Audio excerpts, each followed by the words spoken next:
priority as we face these months ahead with lots of very important work. That we should be thankful for the wonderful staff that we have, the experience, the knowledge that we're blessed with, and the wonderful sunsets and sunrises that you give us every day. And bodies that are meant to heal when sometimes we get so sick we wonder if that's ever going to take place. We ask all of this in Jesus' name. Amen. Amen. The workshop will come to order. And we have a couple, well, most of us are very familiar with the process here. If anyone, welcome everyone. And welcome citizens of Clay County. And thank you for taking the time to join us today, and thank everyone who's online, perhaps watching our workshop this morning as well. Mr. Broski, would you like to get started? Yes, I'm going to go ahead and I'm going to remove my mask so y'all can hear me. We're more than 6 feet apart, so we'll make it so that you can understand what I'm actually saying here this morning. A couple things. One, we're going to start off with recognitions and awards. We're going to have the signings of our CCA contract as well as our CESPA contract. Very proud of that. We'll recognize that at the beginning. We're also going to recognize our school-related employee of the year and teacher of the year. Remember that this Thursday at 7 o'clock, that gets released on Facebook Live. This is, a brand new venture for us for Teacher of the Year. We normally have an in-person ceremony, but we've altered that as a result of COVID, and so it should be interesting, and we'll know who the teacher and the support person is at that time, and then they'll be recognized at the board meeting the following Thursday. So that's the plan with that. I'd like to add, I think this is a great idea to keep everybody safe. Yeah. And I'm really impressed with how it's being put together, so I'm excited to see awesome. The implementation of it. So great job to staff and everyone. I would encourage those folks that that we have a spirited group of people out there that are supporting their folks at their school, and so if they are going to watch the event, that they do so responsibly with some social distancing. Otherwise, it defeats the whole purpose of going to a virtual format. So just a little reminder. I had to remind a couple people yesterday that I talked to about that. Also, we also have a presentation on Career and Tech Ed. It is Career and Tech Ed Month, and from our school counselors also. And so then the very first item is our minutes of the workshop from December 15th, the special meeting on the 17th, as well as student discipline, and the regular meeting on the 7th. So number 1 is the minutes. Number 2 is the extended school year calendar. Each year we put that out there for our ESE students. Just as a reminder, last year we had a little under 100 students involved. ESY, the IEP team, looks at the progress of the child to determine if it's appropriate for the child to have extended services over the school year. And so this is a routine item that we bring each year. How are our ESE students doing in the midst of all this COVID? I think that ESE students, I think it depends on the student itself. I mean, one of the things that we try to do is it's an IEP team decision as to the format that the student learns. Sometimes that requires some coaching and information, both to the parents and all of those involved. Obviously, it's different if you're providing services virtually, but the ESE team does an excellent job. I know they do. Really. I know it's challenging for families in a normal school year, so it's that much harder. I've got a couple of calls about, and some of them were compliments to our staff and how it's being handled, so thank you. Thank you. So number 3 is the personnel consent agenda. A couple things that I would tell you that make February special. February also is FTE, another FTE period. You know that the out of field portion of that needs to be correct. Otherwise, like in years in the past, we've had special meetings that required that to occur in case an audit were to occur. So the personnel consent agenda will be updated again just prior to that time to ensure that we get everybody on there that's supposed to be on there. I would also point out that there's job descriptions for business affairs. If you recall, one of the things that we were trying to do was to renew every job description across the district. We were going by department. I believe last month was transportation, this month is business affairs, and then we'll gradually move through each department to update each and every job description in the district. Number 4 is the complete salary schedule. You know that each year we bring this document forward. We'll attach the document here hopefully by the end of the day. It's about a 90-page document. After you ratify the contracts with CCA and CESPA, you include that in there. We're very proud of the fact that despite a pandemic and the delay of the school year and everything else, we were able to collaborate successfully with both CCA and CESPA. I thank the board for their continued support of our employees. In the case of CCA, we raised the starting salary to $44,867 as dictated by the statute that was passed. This meant an overall increase of 5.5% on average. For our veteran teachers, which was the sticking point of the negotiations, it was $1,200, thank you board, and that equates to a 2.5% increase for those folks. In the case of CESPA, we increased the hourly rate by $1, which becomes effective, by the way, in this upcoming paycheck here this week. Okay. So that the approximate increase for that is a 7.33% increase. I would also call to the board that there is an administrative salary increase on this document that equates to a 2.6% increase. So roughly equated to the veteran teachers and the $1,200 that are out there. The district's starting base index for administrators was 38.5. It's a $1,000 increase to 39.5. The last time that was increased was 2008. Okay. So that's the complete salary schedule. Number 5 is the academic services out-of-state travel. You can see the out-of-state travel that's listed there. That's a pretty routine item. Number 6 is the proclamation for Career and Tech Ed Month. You know that Career and Tech Ed does a fabulous job. They're going to do a presentation and also we'll have a proclamation. Number 7 is the approval to advertise the adoption of our ELA. You know that each year, this year is ELA's turn. By statute, we have a state list of approved curriculums dealing with ELA. The total cost of this, by the way, when you become superintendent, you dig into things a little deeper than you did before. Total cost of that is $4.5 million. So it's a huge, paid for through instructional material funds, which is huge. So we're to the point where we would advertise that. It would be approved at the April 1st meeting, and if anybody from the public wants to see the materials involved, they're more than welcome to do so. The same process that we've used each and every year. Just a comment, I've already seen some comments from teachers, from different people, and contacting me saying that they're getting involved with the process already. They're having an opportunity to see what different companies are bringing forward. And another note that these programs need to be approved by the state before we can consider them as well. So I'd also point out something that brings the board's attention is that we have a new set of standards. It's the best standards. So making sure that the materials are in line with the best standards that are approved by the state.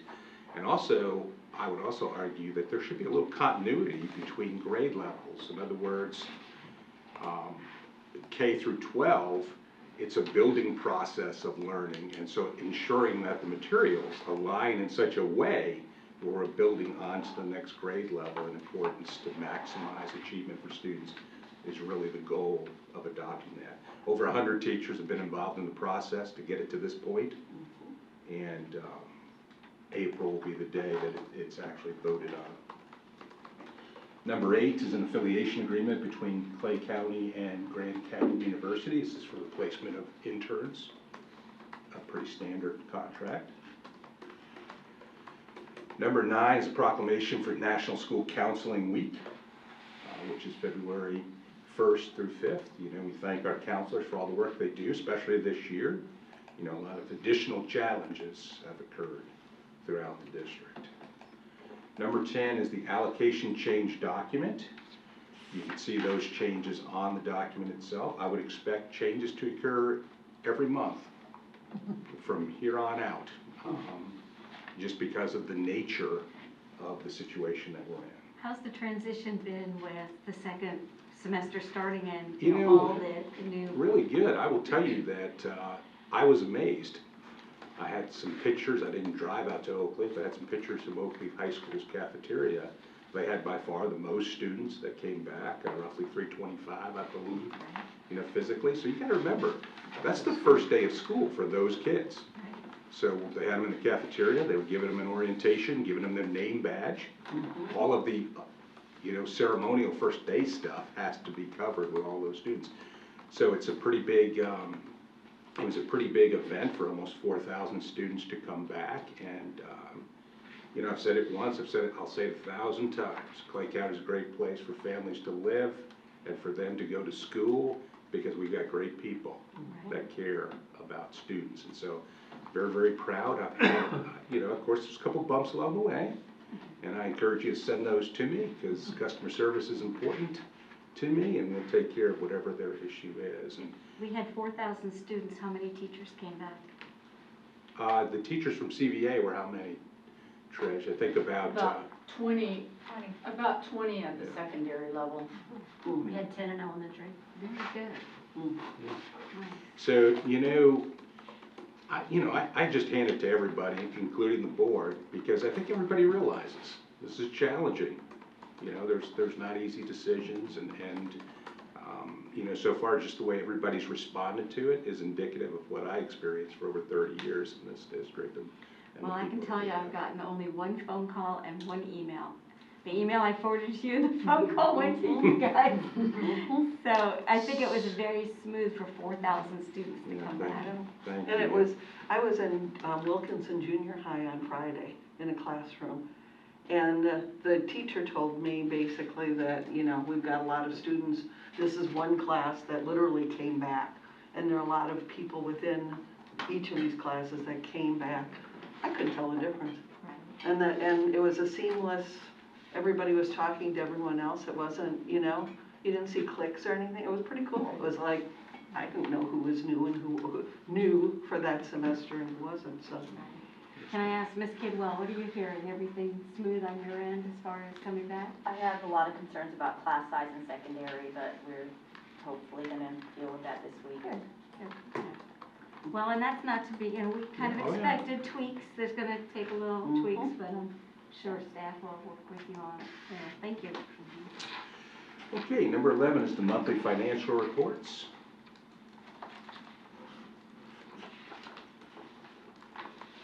Number 12 is the deletion of items. Pretty standard report. Is there a coffee pot on that or not? Well, No, but probably a bus. well, that's a good one, Ms. Bowles. Number 13 is the bid renewal for fire sprinkler system and paint bids. Number 14 is the mutual aid agreement between the Clay County Sheriff's Office and Clay County District School Police Department. I'll turn it over to Mr. Bickner for any comments he may have on this item. My only comment is that because I didn't have it in time for, to be published with the agenda, I have provided everybody with a draft copy that's been given to Chief Wagner. He'll send it over to Jeff Davenport at Sheriff's Office. I don't expect any changes. This simply is something we had before, but now we've incorporated traffic control in and around the school areas, which is important for keeping things moving. But other than that, I see no differences. So the only reason I brought it in was because it wasn't attached. Thank you. Very nice. Okay, number 15 is the renovation to Middleborough High School restrooms, which I was there, and I'm at one point in my career, and I'm very appreciative that that's on the list. Number 16 is pre-qualification of contractors. And number 17 is a change order to the Times Elementary School new classroom addition. How many classrooms is that? Is it? I believe it's 8. Is that correct, Bryce? 8. So you know that's growing, that's a very growing area. Now, are we looking at doing that for Shadow Lawn too, down the road? Shadow Lawn's a full facility list, Okay. so we can't add any more permanent classrooms there. That's why we would do a new school over there. I thought there was talk of adding an 8-classroom structure to Shadow Lawn about a year or so ago. There was, but that's what we had learned from the state, is you Okay. can't really, it's a full facility list already, and you can't do any more permanent there. Very good, thank you. Okay, D1 is Space around there. public hearing to approve the advertisement for the Citizen Oversight Committee. Okay. Mr. Bickner, anything you want to say about that one? I'm sorry, I should have passed this over. The only thing was, there was questions about the application for the Oversight Committee. I have created something that is still in draft form, but I wait to see if you have any suggestions. You have it already? Yep. And this will be approved on the March agenda? Does this Yes. need to be approved, the application? Yes. On March. Thank you. Did you? When I look at it, there are things that I could have added in there. I could have had another section like they do on one other that shows what district you would be a part of, whether it's 1 through 5. I don't think most people even know, so it may be we may have to look it up case by case. The other thing I could have left in there or added in there was something where we could ferret out more conflicts of interest. But I think that's part of the process that school board members will have to go through when they look at it. You can make an application as long or as short as you want to. The bar application was 171 pages long. So I kept this one to 2. Instead of 171? My thought about how that it's going to go is go on the website as half-cent sales tax, Citizen Oversight Committee. Click there, it goes to a 3-pronged thing that I haven't set up yet with Mr. Karen, which would say the policy, information, and application. So you read the policy, you read the information, you read the application. The other thing I was going to put in there is the application is going to be able to be done online. And so I'm suggesting electronic signature using your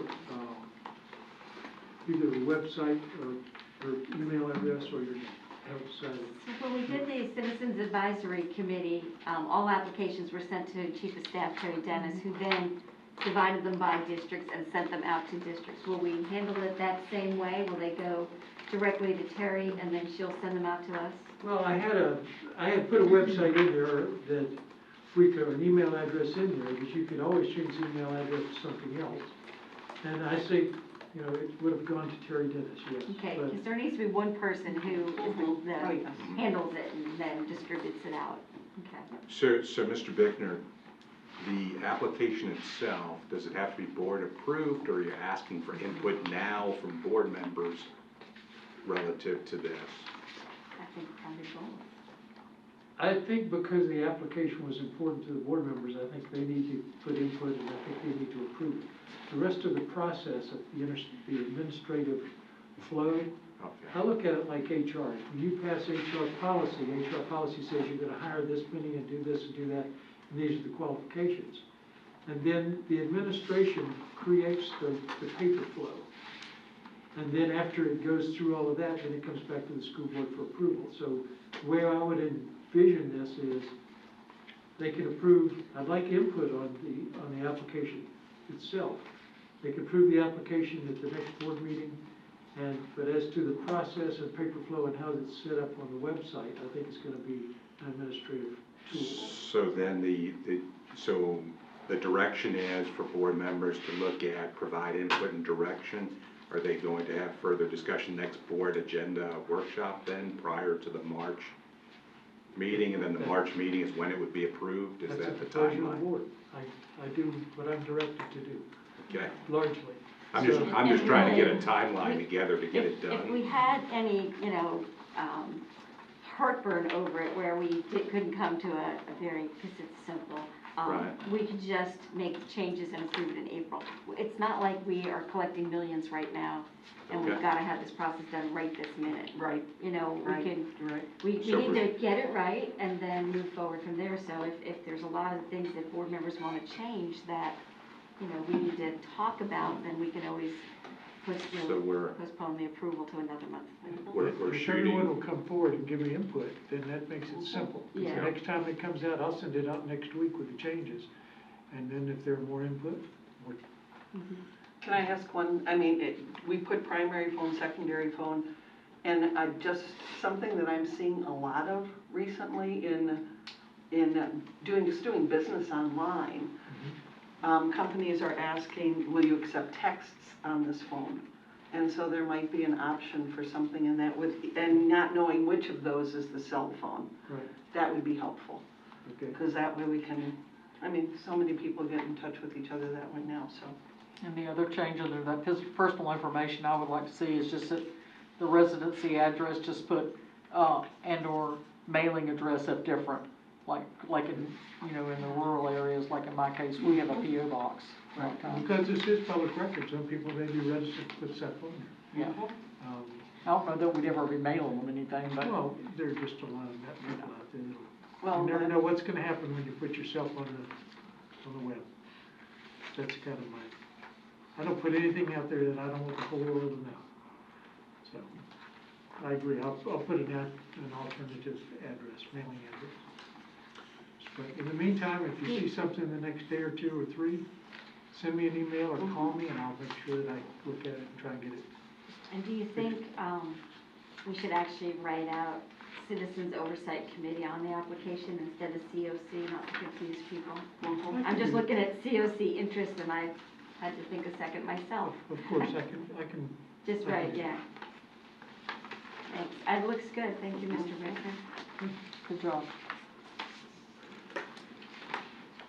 So then, just to kind of review, what I'm hearing is you'd like a board agenda item for March, and that gives enough time for the board for further Right. input.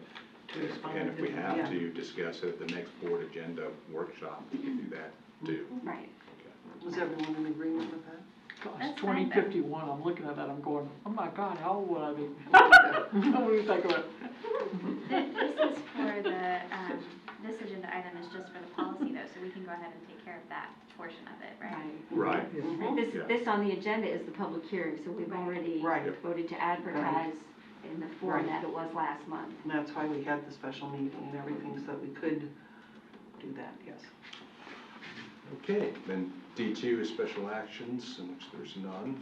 D3 is the public hearing for the in-service policy, which allows us to count for 1 hour instead of a 3-hour requirement. Very popular for teachers. That's huge. That's very good, thank I you. think technology makes that possible. Okay. And that's the end of the agenda. Okay, any questions regarding the agenda?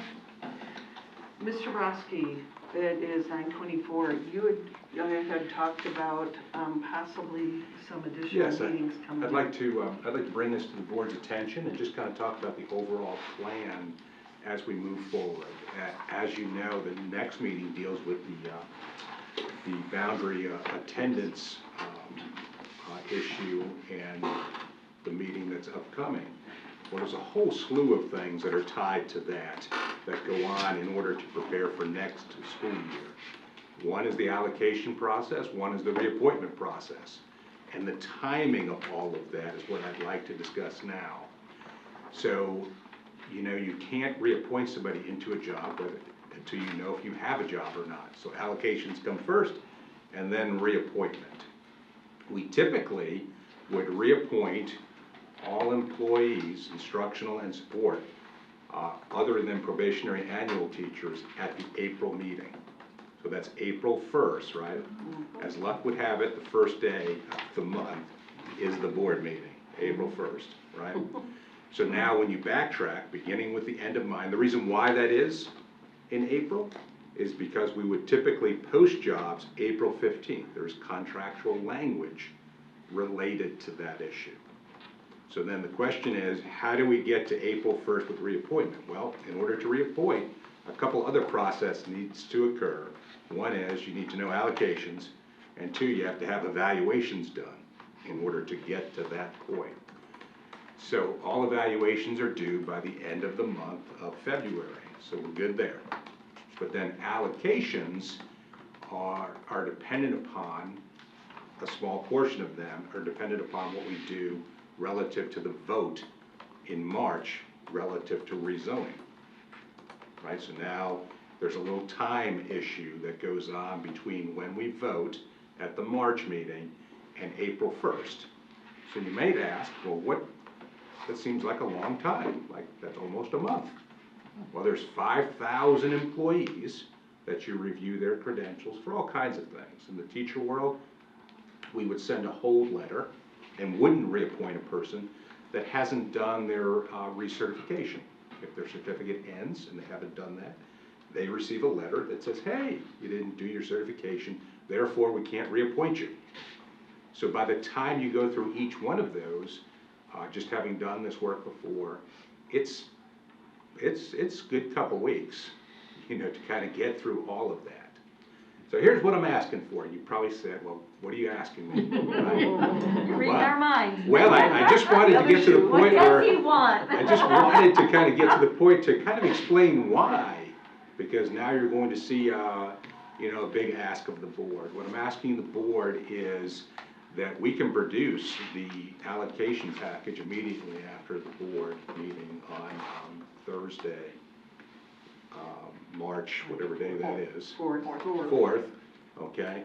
But you also have in there, you have spring break week, the 5th to the 15th week. Many staff would not. I encourage employees that are 12-month employees to take time off during time where students are not in school. That makes good sense. So we're kind of trying to get the allocation package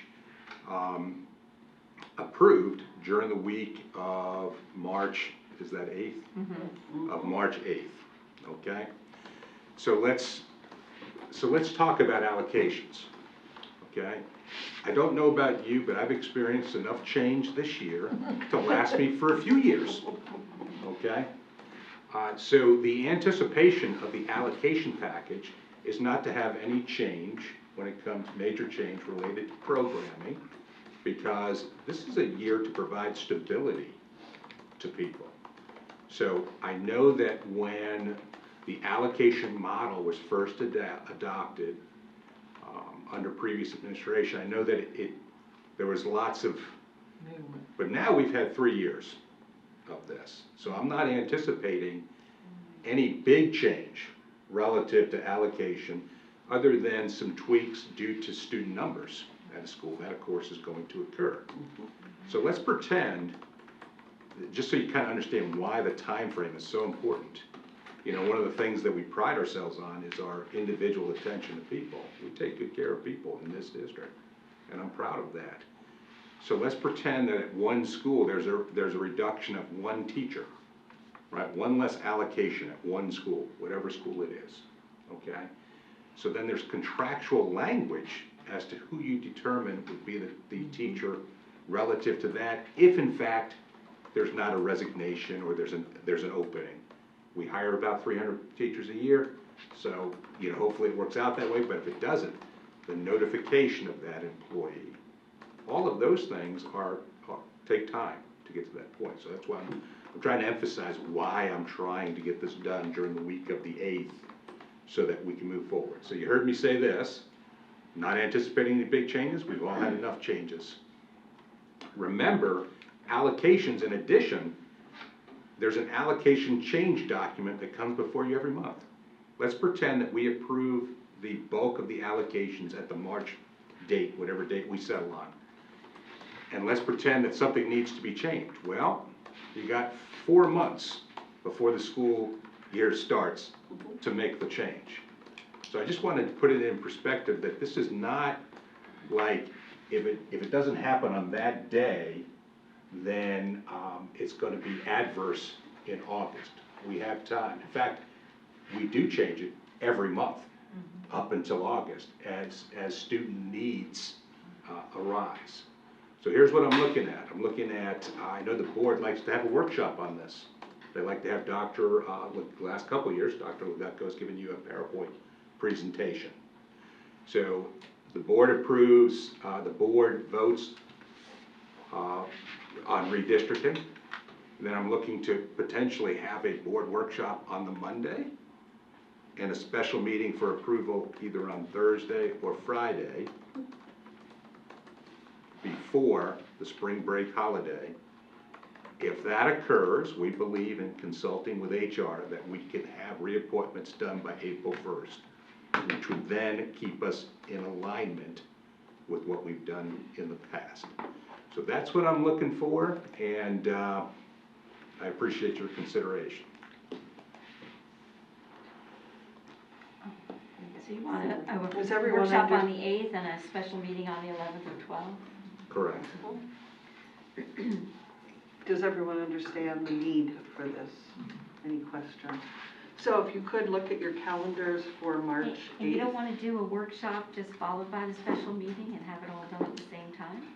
Well, the thought process was if there was any objection, that would give us time to change it within the 48 hours for the special meeting. That was kind of the thought. Now, we're anticipating to have an allocation package that's very similar to one that we've had this past year. Right. I would also call to the board's attention that this is much different than any other year in the sense that, you know, with the virtual platforms and being 100% confident in the exact location of those students, as you've seen from this year, makes that very challenging. So I would kind of throw it out there to the board that we have 4 months as the adjustments occur to make those adjustments to prepare for the August opening of school for next school year. So that was the thought process. And we're not aware if we're going to need virtual platforms and as many Right, there's virtual platforms in one of August. the things that the state has done very well, I thought, was the funding of our OCO program, which in essence enabled the district to afford that. So then the question, the $64,000 question is, are they going to continue that program next year? Of course, so many things change, you know, where we'll be in the progression of the virus, the vaccine, all of those things. You know, for next year, I really, you know, I watch the news just like you guys. Mr. Brodsky, could I also add, for controlled open enrollment, it would be an opportunity to bring the plan during that same special meeting, because until we know what happens March 4th, it could potentially affect 4 schools that would usually be open, that if the boundary changes, it wouldn't be smart to then have them open. So we didn't want to advertise based on the 85% and then change boundaries and then fill up the schools that were going to be absorbing some of our overflow at other schools. So it could be an opportunity as well, if it'd be okay to bring the plan at that point as well.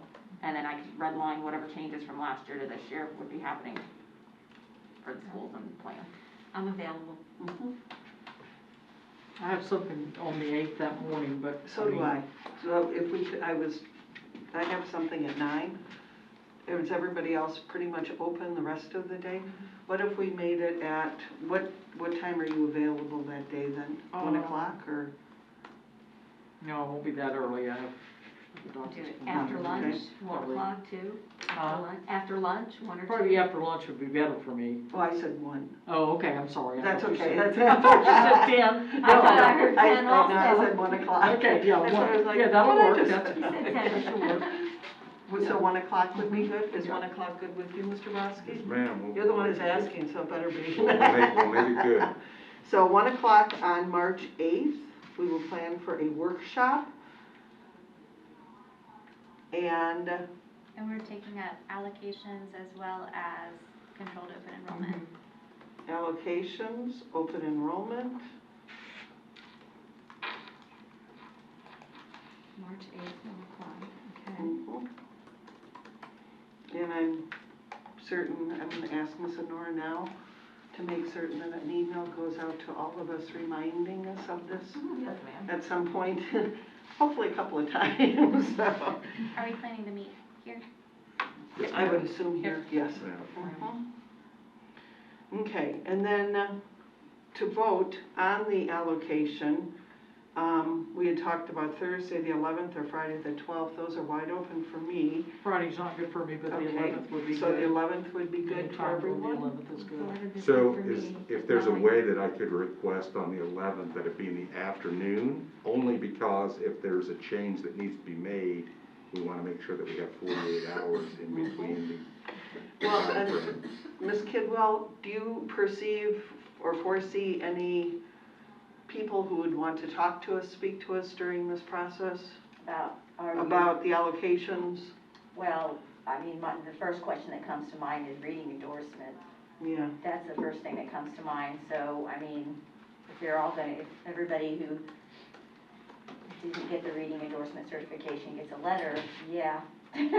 They're going So to, yeah. that, what That's you gonna just be a huge described question. is a reappointment issue, not an Not an allocation allocation. issue. Yeah, that's the next month. Which is the next Oh, month. gotcha. Okay. Right.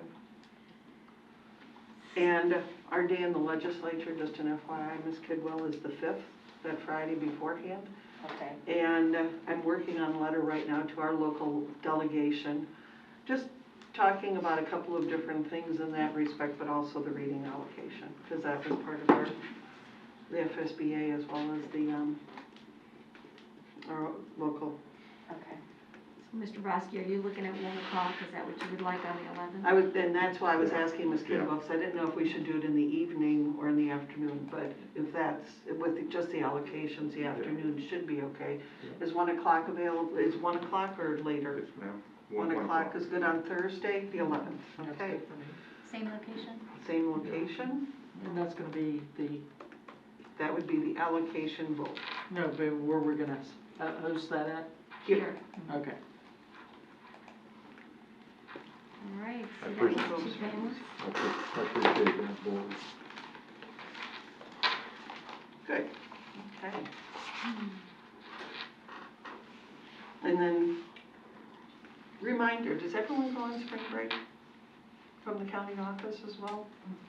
No? No, it's a Sorry. working, it's a working It's a week working for week. 12 months. Got it. Yeah. Okay. I know that sometimes there's a day that everyone gets off and sometimes I always forget which is which. Okay. Although I didn't want to call this out, but the CFO will not be here either. So the presentation couldn't occur the Are you following going week. home? I've been here 6 years and I've decided this year I'm not going to break off. I'm working I'm all spring my break. I'm just giving you a hard time, Doc. It's okay. Good for you. Good for That's- you. Thank you. There you go. Awesome. We have a meeting that is timed at 10 o'clock. Can we move on to, we can't move on to that meeting It until depends on how it was 10? advertised.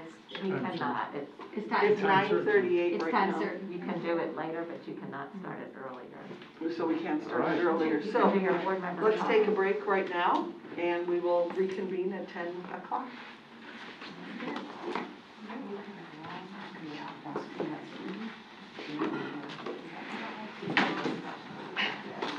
I heard something on the news today. Oh my goodness, so did I, and I didn't even know it was in the news. It wasn't, you weren't in the news. It was a neighbor to the right. Yeah. Get more room. Right. I wanted to show you, the play today, the article about Sheriff Daniels. So we go to the side.